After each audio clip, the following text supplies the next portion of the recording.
Let's continue a conversation we started before the president's speech with Hugh Hewitt, radio talk show host and frequent contributor around here. Hugh, thanks for your patience. You got into, we started talking about military funding. The president likes to say that our military has been depleted, our military has been decimated.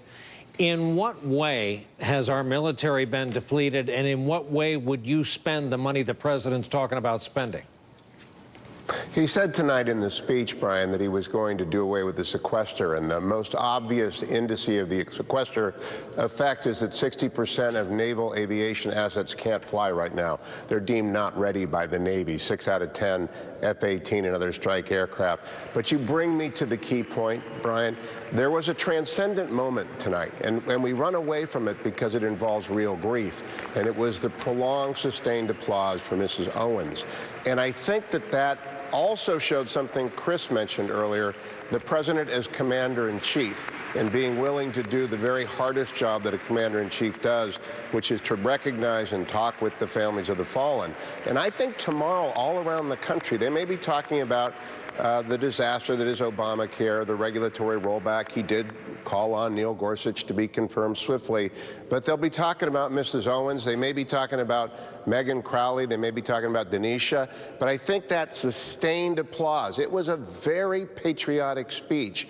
And in the blue states that went for Donald Trump, and the reluctant Trump voter that's out there wondering, can he do the job that I put him in there after this barrage of the first month? I think they're tremendously reassured by what I thought was a tremendous speech with a transcendent moment. A transcendent moment, to be sure, and it would take someone awfully hard-hearted to find any fault in it, Hugh, but will you concede that in the run-up of the last 12 hours before this speech tonight, the president got a little sideways on the mission itself, seeming to indicate in his interview with Fox and Friends, seeming to blame, quote, the generals for losing Ryan in this mission, and not seeming to grasp that the title commander-in-chief means just that.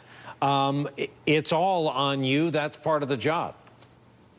Well, I'm not going to concede that, Brian, because I understood it. Again, I always try and listen to Donald Trump differently than I listen to other people, having been involved in so many exchanges with him. I think what he was trying to say is that the mission was planned on President Obama's watch. It was executed with the approval of the generals, and it did, as he said in the speech tonight, contribute to the national security. I do think he has to become more deft in those settings. Indeed, today, when he talked immigration with Chuck and with Chris and with others, he may have overextended what was just a creak in the door tonight that I heard. So I actually listened to that and said to myself, he's got to tinker with that, but it wasn't what the media said it was. And if I'm sitting at home tonight, the biggest gap that I've got, I think, that's occurring in blue state turned red state America is the media is not recognizing what was a terrific speech by a person they weren't quite sure could give a State of the Union speech. And that's the takeaway for me, as well as, of course, Mrs. Owens. I said it was his most speech-like of speeches, but did you just tell us we have to listen to him differently? Yes, I did. And I put that down to the fact that it's going to go very well outside of the Beltway or outside of the Acela corridor. You know, Selena Zito's famous comment, some people take him seriously and not literally, other people take him literally and not seriously. It boomerangs around pretty much every news cycle. And tonight, you could take him both literally and seriously. For example, I heard when he took apart Obamacare, collapse. The lack of choice, the broken promises of you can keep your doctor, you can keep your plan. I thought it was very deftly delivered. That hasn't come up yet tonight. So he was talking to that 20% in the middle, the 40% that are never going to like him, the 40% that is based, that is satisfied. Those 20% heard a lot tonight. Here's the downside. He made a lot of promises tonight, Brian, a lot of promises. A year from now, we're going to roll the tape, and we're going to see what he delivered, because he wants to be the promise keeper president. So he set himself either up for a big win or a big loss. Among those promises, looking at my notes, dying industries will come roaring back to life, and drug epidemics will stop. Hugh will roll back the tape of this conversation. We'll do the same thing. Thank you for your contribution. May I intercede yes? for a moment? You were mentioning that the president's remarks about the Yemen mission and how different those were from that moment that Hugh was describing tonight with the Navy SEAL's widow who was there, that very emotional moment. I think that's fair. want to, and Hugh was saying, I didn't listen to the president that way when he listened. I actually have that quote here. What Trump said when he was asked about that mission was, I'm quoting this verbatim, quote, "This was a mission that was started before I got here. This was something that was, you know, just they wanted to do." He then said, "My generals are the most respected that we've had in many decades, and I believe, and they lost Ryan." When the president talked about that mission in Yemen, he said, they're basically saying the problems here were their problems. This wasn't me. I didn't make this decision. And so to put on him that he's somehow taken responsibility for the death that occurred on that mission that he did order, that it is his responsibility for because he is commander-in-chief, it's not at all supported by what the president said in that interview. And that may have been a transcendent moment in that speech, but it is light years away from him trying to say, oh, this was the generals, it wasn't me, this is Obama's fault, which is how he has dealt with that death thus far in that way. This really offends me, the fact that he said that, and I agree with you completely, because war is guys shooting at each other, trying to kill each other. Yeah. You go into battle, any firefight, anything can happen. And casualties are part of war. The Europeans knew that well before we knew it. War means casualties.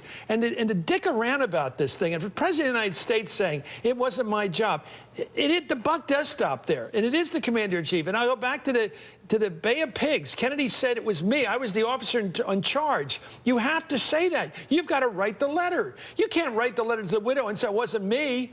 You got to say, I'm the leader and I take the hit. And by the way, casualties come with war.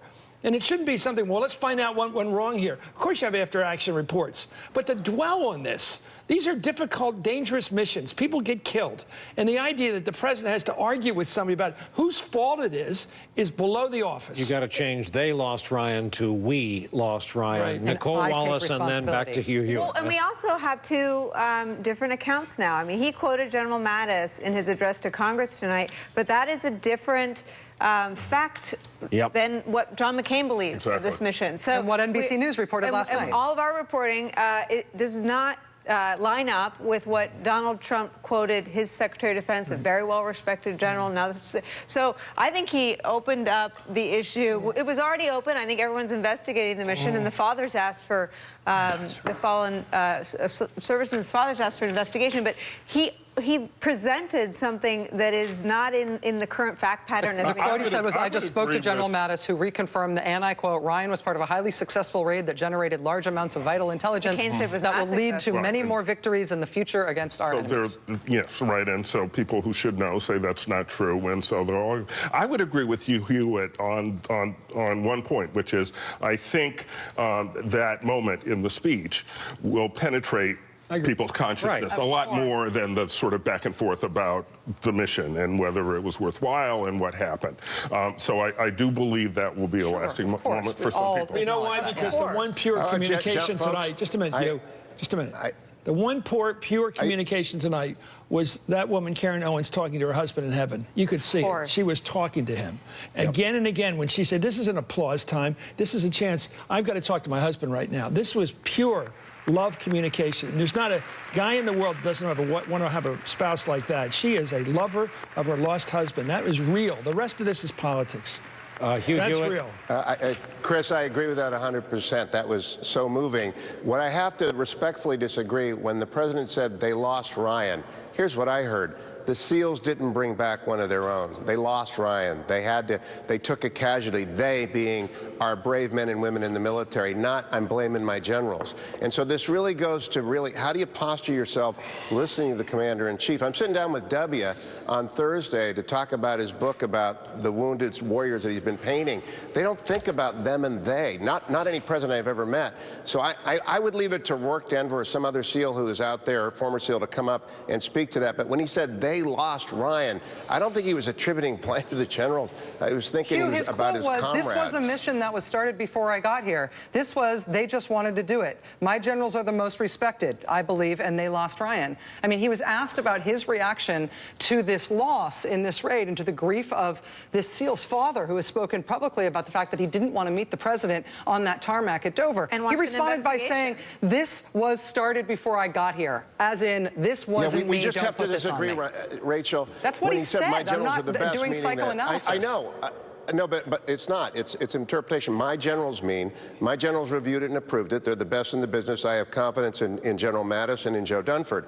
They lost Ryan means the SEALs on the ground lost Ryan. So you might want to attribute to him the attempt to distance, but that's not what he's done. I read the story about the father. He's a grieving father. Gold Star fathers get to say whatever they want. I just admire Mrs. Owens for coming tonight, and I admire the president for asking her and saying to her, we appreciate the sacrifice, and to every member of the military out there, we know you're out there tonight, and this administration is going to be with you. We're going to give you what you need, and my generals will follow up on it. So I heard it completely differently, and that's the divide in the country. People hear things differently, but when he said they lost Ryan, I think that was a recognition that a band of brave warriors, the best that we've got, lost one of their own. And it's not something civilians can say, we lost, because we don't put it on the line the way they do. Hugh, I hear you, and we all hear the point that you're making about the speech tonight. But in terms of what the president said about this raid, so far his comment about it is, this wasn't me. This wasn't on me. And that, you can't get around from that by rounding up the emotional value of what you heard him say. Not if we actually have quotations from him. He's president now. We disagree. As adults say in these matters, reasonable people can disagree.